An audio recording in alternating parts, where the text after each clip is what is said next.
Saudações, companheiros!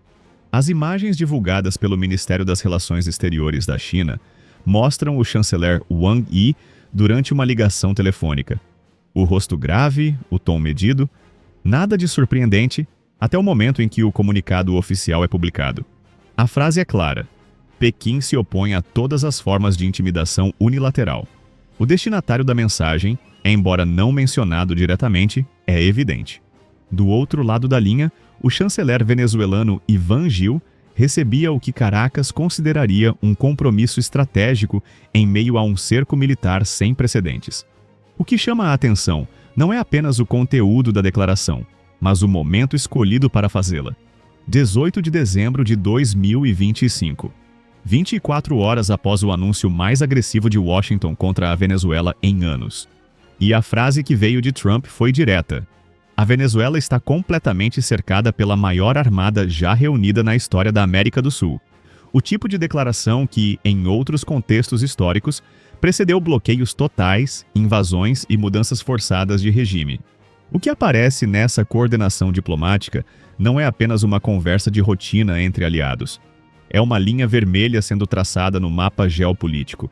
Porque quando a segunda maior economia do mundo declara publicamente que vai defender os interesses de um país sob cerco militar americano, o risco de confronto direto deixa de ser especulação, vira cálculo estratégico. E os próximos movimentos podem definir se essa crise se resolve nos bastidores diplomáticos ou escala para algo que ninguém no hemisfério ocidental viu nas últimas décadas. O que aparece nessa coordenação diplomática é uma linha de defesa construída às pressas, mas com fundamento em compromissos que datam de décadas. A conversa ocorreu um dia depois do presidente Donald Trump ordenar um bloqueio total e completo contra todos os petroleiros sancionados que entram ou saem da Venezuela. A expressão utilizada por Trump em sua plataforma foi enfática. A Venezuela está completamente cercada pela maior armada já reunida na história da América do Sul. E o comunicado seguia: essa força só vai aumentar, e o choque para eles será como nada que já tenham visto antes. A escolha de palavras sugere escalada, não contenção, e cria um precedente perigoso para qualquer estado que dependa de rotas marítimas comerciais em zonas de tensão geopolítica. O contexto imediato é conhecido. Uma semana antes dessa declaração, a Guarda Costeira dos Estados Unidos apreendeu o petroleiro Skipper nas águas próximas à costa venezuelana. A embarcação transportava cerca de 2 milhões de barris de petróleo bruto pesado venezuelano. Caracas classificou a operação como roubo flagrante e ato de pirataria internacional. Washington, por sua vez, alegou violação de sanções. Mas o que surge depois é o detalhe mais sensível. Desde agosto de 2025, os Estados Unidos vêm ampliando sua presença militar no Caribe. A operação inclui o maior porta-aviões do mundo, o USS Gerald R. Ford, acompanhado de destroyers, aeronaves de combate e milhares de soldados.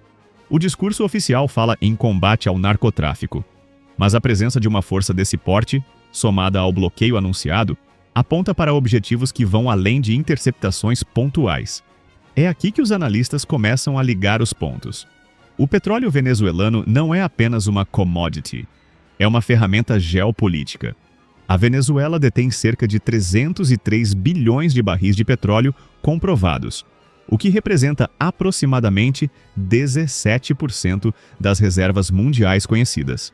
Volume 4 vezes superior ao dos Estados Unidos. O problema técnico está no tipo de óleo. Extrapesado, de difícil processamento, exigindo refinarias especializadas e investimentos elevados. As refinarias da costa do Golfo dos Estados Unidos são compatíveis com esse tipo de petróleo. Antes das sanções de 2019, Washington era o principal comprador. Depois, a China passou a absorver mais de 90% das exportações venezuelanas. Esse redirecionamento comercial não foi acidental. Foi a resposta de Caracas ao isolamento imposto por Washington, e transformou Pequim no principal credor e parceiro estratégico da Venezuela. Mas essa história não termina aqui. Os dados compilados pelo Banco de Desenvolvimento da China mostram que, nos últimos 15 anos, a instituição destinou cerca de 75 bilhões de dólares em empréstimos para a América Latina. 53% desse montante foi direcionado à Venezuela. Os acordos funcionam como empréstimo por petróleo. A China oferece crédito, A Venezuela paga em barris. Esse mecanismo criou uma dependência mútua. Pequim precisa do fornecimento constante para alimentar suas refinarias. Caracas precisa do financiamento para manter a economia funcionando. E esse vínculo é exatamente o que torna a declaração de Wang Yi tão significativa. Ao afirmar que a China apoia os países na defesa de sua soberania e dignidade nacional, Pequim não está fazendo retórica vazia. Está sinalizando que tem interesse direto na estabilidade da Venezuela e no fluxo de petróleo que vem de lá. O detalhe mais sensível surge depois. Durante a ligação telefônica, Wang Yi declarou que a China acredita que a comunidade internacional compreende e apoia a posição da Venezuela na defesa de seus direitos e interesses legítimos. Mas a declaração foi além. Pequim anunciou que apoiaria a Venezuela em fóruns multilaterais, incluindo o Conselho de Segurança da ONU. E Caracas já havia solicitado uma reunião de emergência do Conselho para discutir o que chamou de agressão contínua dos Estados Unidos. A sessão foi agendada para 23 de dezembro. A chance de uma decisão favorável à Venezuela no Conselho é praticamente nula, já que Washington tem poder de veto. Mas o movimento não busca uma resolução. Busca visibilidade internacional e constrangimento diplomático. E a China, como membro permanente do Conselho, tem a capacidade de amplificar essa narrativa. O que isso revela sobre o equilíbrio regional? A presença chinesa na Venezuela deixou de ser puramente comercial. É estratégica.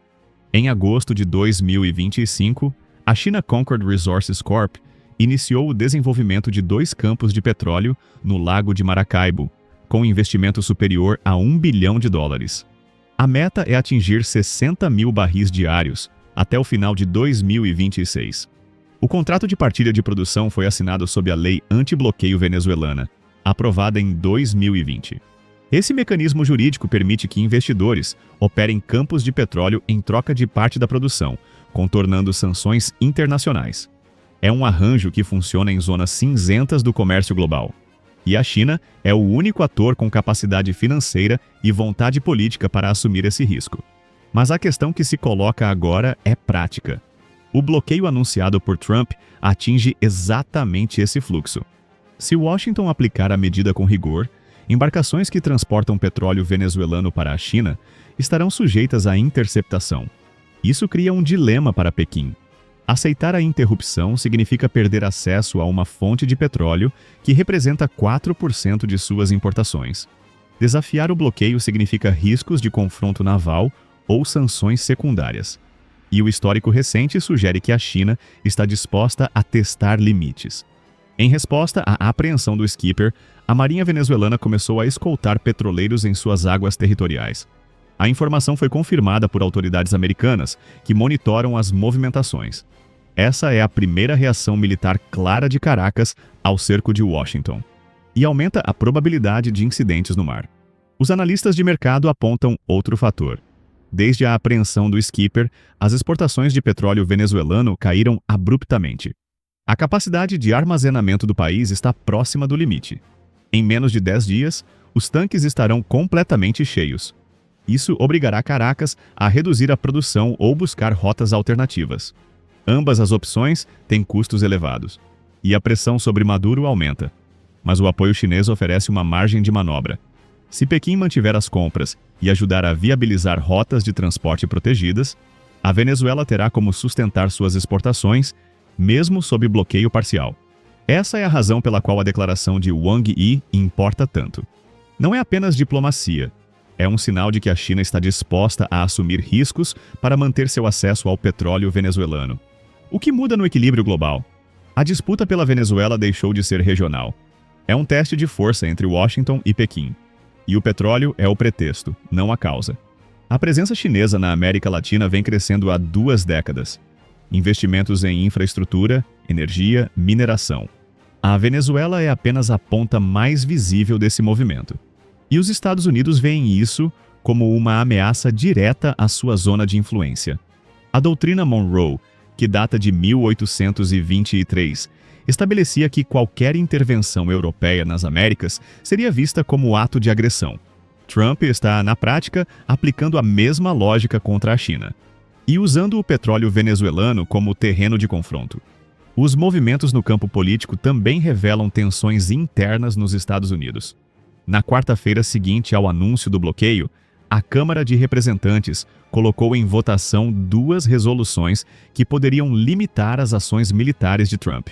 Uma delas tratava especificamente da Venezuela e exigia que o presidente obtivesse aval do Congresso para realizar operações militares. A votação foi apertada, mas ambas as propostas foram rejeitadas. Isso dá a Trump margem para intensificar a pressão. E o comentarista ultraconservador Tucker Carlson declarou que membros do Congresso foram informados de que o presidente pode declarar guerra à Venezuela em discurso à nação. A Casa Branca não confirmou nem negou. Enquanto isso, a resposta internacional se divide. A Rússia declarou apoio ao governo Maduro e alertou que as tensões na América Latina podem trazer consequências imprevisíveis ao Ocidente. Moscou também tem interesses na Venezuela, embora em menor escala que a China. A presidente do México, Claudia Sheinbaum, pediu à ONU que evite o derramamento de sangue e se colocou como mediadora potencial entre Washington e Caracas. A Alemanha sinalizou interesse em atuar para evitar uma piora da situação. Mas a realidade é que nenhum desses atores tem capacidade de alterar a dinâmica do confronto. Apenas a China tem recursos e posição estratégica para isso. E o fato de Pequim ter escolhido se posicionar publicamente, de forma tão clara, indica que considera a Venezuela um ativo estratégico inegociável. O paralelo histórico é inevitável. Durante a Guerra Fria, a crise dos mísseis de Cuba em 1962 colocou Estados Unidos e União Soviética à beira do conflito nuclear. A presença soviética no Caribe era vista por Washington como ameaça existencial. Hoje, a presença chinesa na Venezuela não tem a mesma dimensão militar, mas tem peso econômico equivalente. E o risco de escalada é real. A diferença é que, em 1962, o mundo conhecia as regras do jogo. Hoje, essas regras estão sendo reescritas em tempo real. E ninguém sabe ao certo onde estão as linhas vermelhas. O que essas movimentações sugerem sobre os próximos passos? 3 cenários aparecem como mais prováveis. No campo econômico, a pressão sobre o mercado de petróleo deve aumentar. O preço do barril já subiu mais de 1% após o anúncio do bloqueio. Se as exportações venezuelanas forem efetivamente interrompidas, a oferta global será afetada. Isso beneficia produtores como Arábia Saudita e Rússia, mas prejudica grandes importadores como China e Índia. No campo político, a reunião do Conselho de Segurança da ONU pode servir como termômetro da divisão internacional.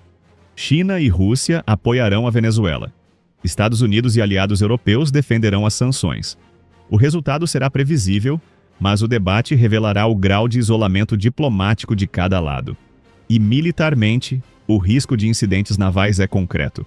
Com a Marinha venezuelana escoltando petroleiros e a Força Naval americana realizando operações de interdição, basta um erro de cálculo para que a situação saia do controle. Enquanto o discurso oficial fala em soberania, direito internacional e combate ao crime organizado, os fatos no terreno apontam para uma disputa de poder que tem o petróleo como moeda de troca e a Venezuela como campo de batalha. A declaração da China não é um gesto de solidariedade, é um aviso. Pequim tem investimentos a proteger, rotas de fornecimento a garantir e uma estratégia de longo prazo para consolidar sua presença no hemisfério ocidental. E Washington está disposto a usar força militar para impedir isso. O que vem a seguir depende de quanto cada lado está disposto a arriscar. E nesse jogo, a margem de erro é mínima. A cada movimento no tabuleiro global, surge um novo risco à vista. Aqui você entende o que está por trás das manchetes. Mantenha-se em posição e fique em alerta permanente. Se você quer continuar acompanhando análises como essa, inscreva-se no canal e ative o sino.